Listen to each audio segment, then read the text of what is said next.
নির্বাচন নিয়ে প্রধান উপদেষ্টার বক্তব্য অস্পষ্ট, মন্তব্য মির্জা ফখরুলের, সুনির্দিষ্ট সময় উল্লেখের আহ্বান। শেখ হাসিনার নির্দেশেই বন্ধ করা হয় ইন্টারনেট, ট্রাইব্যুনালের জিজ্ঞাসাবাদে পলকের স্বীকারোক্তি, 7 পুলিশ কর্মকর্তার অভিযোগের তদন্ত 2 মাসে শেষ করতে নির্দেশ। এবং কক্সবাজারের পেকুয়ায় সড়ক দুর্ঘটনায় শিশুসহ 5 জনের প্রাণহানি, চাঁদপুরে মোটরসাইকেল নিয়ন্ত্রণ হারিয়ে যুবক নিহত।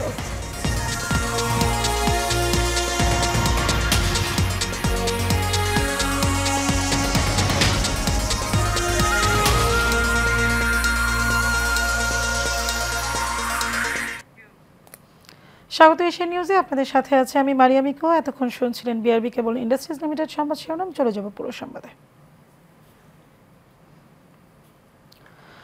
অন্তর্বর্তী সরকারের প্রধান উপদেষ্টা ডক্টর মোহাম্মদ ইউনূস আগামী সংসদ নির্বাচনের সময় নিয়ে যে বক্তব্য দিয়েছেন সেটা অস্পষ্ট বলে মন্তব্য করেছেন বিএনপির মহাসচিব মির্জা ফখরুল ইসলাম আলমগীর।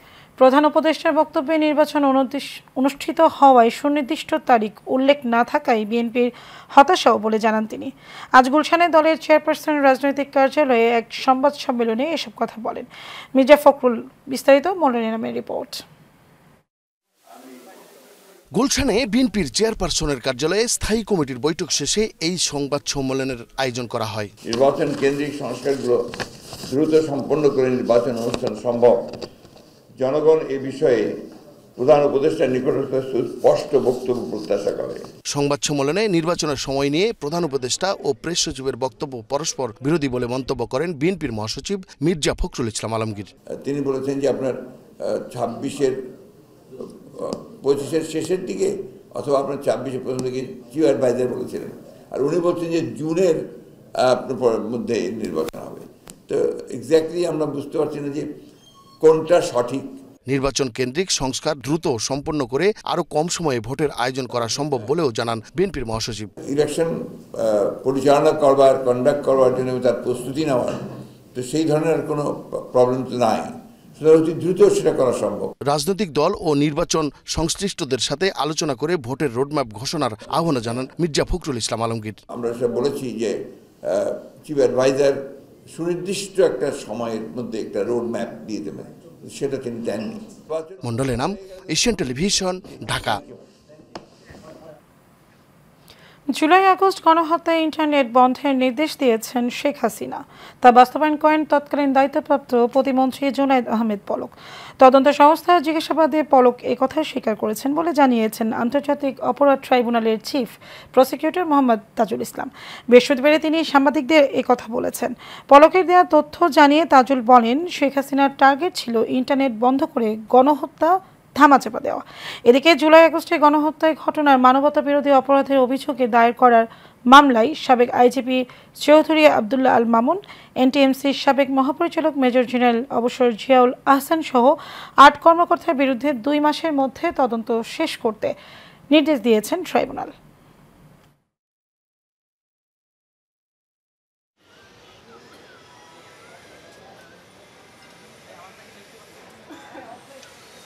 জিয়াউল হাসান, যার বিরুদ্ধে অজস্র গুম খুনের অভিযোগ আছে এবং তাকে আমি বাংলাদেশের কসাই হিসাবে চিহ্নিত করেছি আমরা প্রাপ্ত তথ্যের ভিত্তিতে, যে এককভাবে তিনি যখন র্যাবে ছিলেন তার নিষ্ঠুরতা এইটা কিংবদন্তি তুল্য। জ্যান্ত মানুষের ঠোঁট অ্যানেস্থেসিয়া দেয়া ছাড়া সেলাই করা, মানুষকে ইটের বস্তা বেঁধে জ্যান্ত অবস্থায় বুড়িগঙ্গায় ডুবিয়ে দেয়, এগুলো কাজ উনি করেছেন। তিনি আবেদন করেছেন এই ট্রাইব্যুনালের নাকি এই মামলার বিচার করার ক্ষমতা নাই, এটা হচ্ছে প্রথম কথা। এবং দ্বিতীয় কথা, তিনি বলেছেন যে যেসব অপরাধ হয়েছে এগুলো মানবতা বিরোধী অপরাধী নয়। রূপায়ণ হাউজিং এস্টেট লিমিটেডের উদ্যোগে শুরু হয়েছে 4 দিনব্যাপী রূপায়ণ প্রপার্টি এক্সপো 2024, যা চলবে আগামী 21 ডিসেম্বর পর্যন্ত। এই এক্সপোর মাধ্যমে পাওয়া যাবে একই ছাদের নিচে রূপায়ণ হাউজিং এস্টেটের সকল তথ্য, যা ক্রেতাদের বাড়তি সুবিধা দেবে। রাজধানীর বসুন্ধরায় আবাসিক এলাকায় রূপায়ণ বিজনেস পার্কের এই এক্সপোর উদ্বোধন করা হয়। মেহরাব সুমনের রিপোর্টে বিস্তারিত। দেশের বিভিন্ন প্রাইম লোকেশনে আধুনিক সুবিধা সম্বলিত আবাসিক ও বাণিজ্যিক ভবন নির্মাণ করছে রূপায়ণ হাউজিং এস্টেট লিমিটেড। এরই ধারাবাহিকতায় রূপায়ণ হাউজিং এস্টেট লিমিটেডের উদ্যোগে শুরু হয়েছে 4 দিনব্যাপী রূপায়ণ প্রপার্টি এক্সপো 2024। এই মেলায় রূপায়ণ হাউজিং এস্টেটের সব তথ্য পাওয়া যাচ্ছে একই ছাদের নিচে।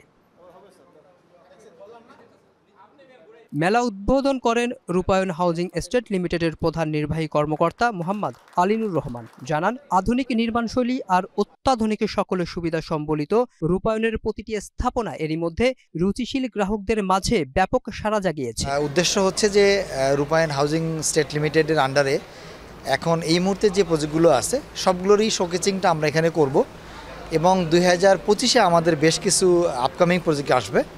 আমরা তো একটা অ্যাপার্টমেন্ট বলতে কিন্তু শুধুমাত্র একটা অ্যাপার্টমেন্টই বুঝি 4 দেয়ালের মাঝখানে, কিন্তু রূপায়ণ সিটি সহ আমাদের এখন বর্তমানে যেগুলো ট্রু কন্ডোমিনিয়াম আছে, যেমন আমাদের রূপায়ণ লেক ক্যাসেল আছে এবং আরও কিছু আমরা প্রজেক্ট নিয়ে আসছি। এখন অ্যাকচুয়ালি মানুষের আমরা যেটা দেখেছি যে আসলে শুধুমাত্র অ্যাপার্টমেন্টটাই হলেই হয় না, তার লাইফস্টাইলের সাথে ম্যাচ করে যত ধরনের অ্যারেঞ্জমেন্ট আছে সবগুলো জিনিসই আসলে আধুনিক জীবনযাপনের জন্য যা আছে সবই দরকার এবং সেগুলো আমরা সবগুলো মাথায় রেখে আমরা কাজ করছি। Chief business officer Rezaul Haque Limon বলেন, রূপায়ণ হাউজিং এস্টেট লিমিটেড গতানুগতিক আবাসনের বাইরে গিয়ে আধুনিকতার ছোঁয়ায় গড়ে তুলেছে প্রিমিয়াম গেটেড কমিউনিটি, যেখানে রয়েছে সবুজে ঘেরা পরিবেশ, পর্যাপ্ত খেলার জায়গা এবং আধুনিক সব সুবিধা। রূপায়ণ আপনারা জানেন যে আমরা শুধুমাত্র টিপিক্যাল বিল্ডিং তৈরি করি না, আমরা প্রত্যেকটা বিল্ডিংয়ে একটা করে ইনোভেশন নিয়ে আসি, লিভিং স্ট্যান্ডার্ড নিয়ে আমরা প্রচুর কাজ করি। আপনারা জানেন যে রূপায়ণ সবসময় এইসব ব্যাপারে একটা ফাস্ট মুভার। রূপায়ণ হাউজিং এস্টেট লিমিটেড 26 বছরের পথ চলায় গতানুগতিক আবাসনের বাইরে গিয়ে প্রিমিয়াম গেটেড কমিউনিটি, টাউনশিপ এবং আইকনিক কমার্শিয়াল প্রকল্প নির্মাণ করে যাচ্ছে, যা গ্রাহকের স্বপ্ন পূরণে ভূমিকা রাখবে। Mehrab Suman, Asian television, Dhaka.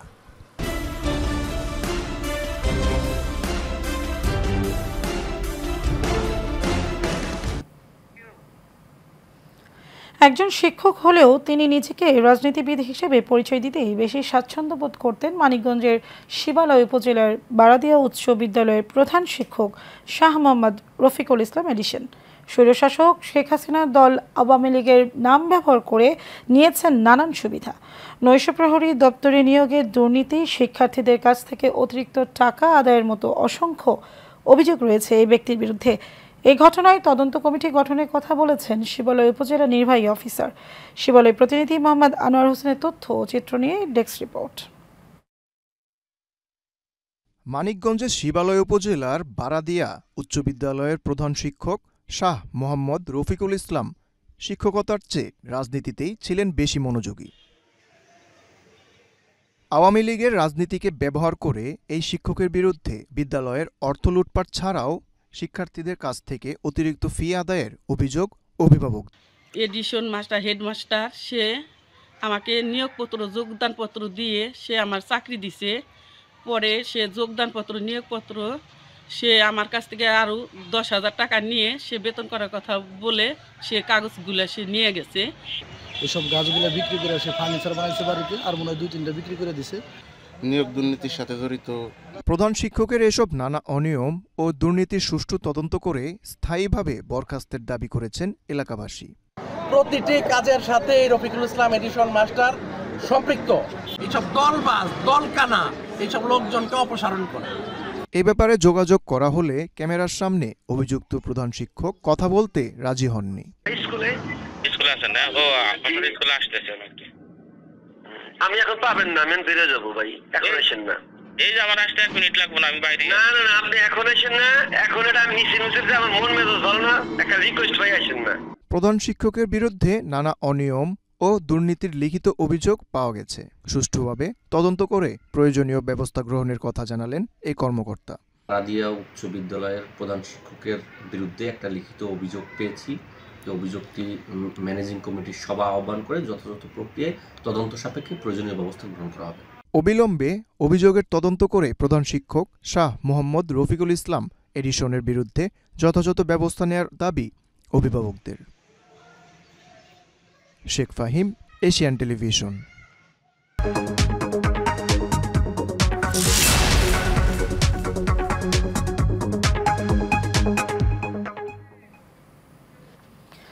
চলতি মৌসুমে সুনামগঞ্জের আমন ধানের বাম্পার ফলন হয়েছে। জেলার বিস্তীর্ণ মাঠ জুড়ে সোনালী শীষের দোল খাচ্ছে কৃষকদের স্বপ্ন।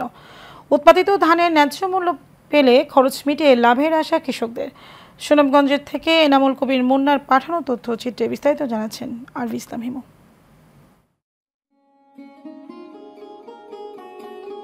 কেউ জমি থেকে ধান কাটছেন, আবার কেউ ব্যস্ত মাড়াইয়ের কাজে।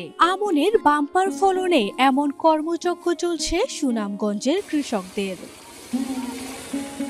আবহাওয়া অনুকূলে থাকায় এবছর জেলায় আমনের ফলন হয়েছে বেশ ভালো, তাই তো কৃষকের মুখে তৃপ্তির হাসি। তবে ন্যায্য মূল্য পেলে উৎপাদন খরচ মিটিয়ে লাভবান হওয়ার আশা কৃষকদের। অন্য বছর থেকে এবার খুব মেঘ বৃষ্টি যথেষ্ট পরিমাণ হওয়ার কারণে ফলনও খুব ভালো ফলন হয়েছে অন্য বছর থেকে। এবারে বাম্পার ফসল হয়েছে, এই যে ধান প্রায় 20-25 মণ ধরে ফসল হয়েছে।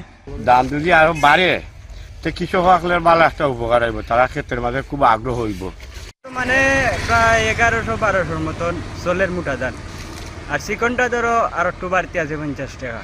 দাম যদি আর একটু বাড়ে তো আরো ভালো হইব কি সুবিধা। এদিকে আমন আবাদে কৃষকদের নানা পরামর্শ দেওয়ার কথা জানিয়েছে স্থানীয় কৃষি বিভাগ। নতুন নতুন জাত আবাদ করার ফলে এবং সুষম মাত্রায় সার ব্যবহারের ফলে এবছর সুনামগঞ্জ জেলায় রূপা আমনের বাম্পার ফলন হয়েছে। আমাদের লক্ষ্যমাত্রা ছিল 2,14,960 মেট্রিক টন চাল। আমরা আশা করছি আমাদের লক্ষ্যমাত্রার চেয়ে 2,000 মেট্রিক টন চাল বেশি পাওয়া যাবে। চলতি বছর সুনামগঞ্জে 83,495 হেক্টর জমিতে আমন ধানের আবাদ করা হয়েছে।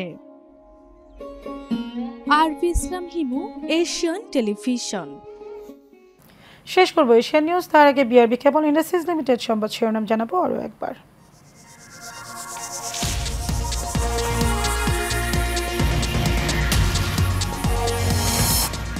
নির্বাচন নিয়ে প্রধান উপদেষ্টার বক্তব্য অস্পষ্ট, মন্তব্য মির্জা ফখরুলের, সুনির্দিষ্ট সময় উল্লেখের আহ্বান। শেখ হাসিনার নির্দেশেই বন্ধ করা হয় ইন্টারনেট, ট্রাইব্যুনালের জিজ্ঞাসাবাদে পলকের স্বীকারোক্তি, 7 পুলিশ কর্মকর্তার অভিযোগের তদন্ত 2 মাসে শেষ করতে নির্দেশ। এবং কক্সবাজারের পেকুয়ায় সড়ক দুর্ঘটনায় শিশুসহ 5 জনের প্রাণহানি, চাঁদপুরে মোটরসাইকেল নিয়ন্ত্রণ হারিয়ে যুবক নিহত। দর্শক, এই ছিল আমাদের এতক্ষণকার আয়োজন। আমাদের পরবর্তী সংবাদ দেখার আমন্ত্রণ রইল। ধন্যবাদ সবাইকে।